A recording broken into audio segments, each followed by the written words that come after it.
Hello everybody and welcome. In this video I'm going to show you how to add stops on Apple Maps.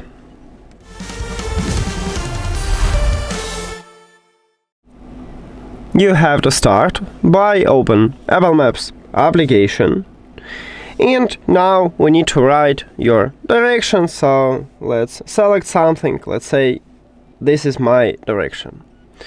So go to the select navigation mode, and we can edit only for the for using the car.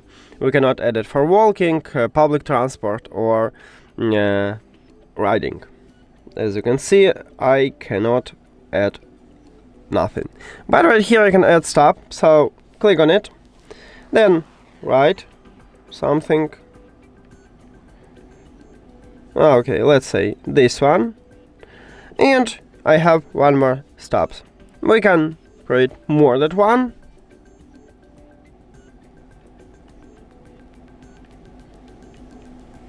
Let's say this one, and we can move them. So let's say I want something like this, and then you just click go, and we did it! Now we have these stops. Thank you for watching this video. If you found it helpful, please consider subscribing to the channel and leave the like on the video. See you later!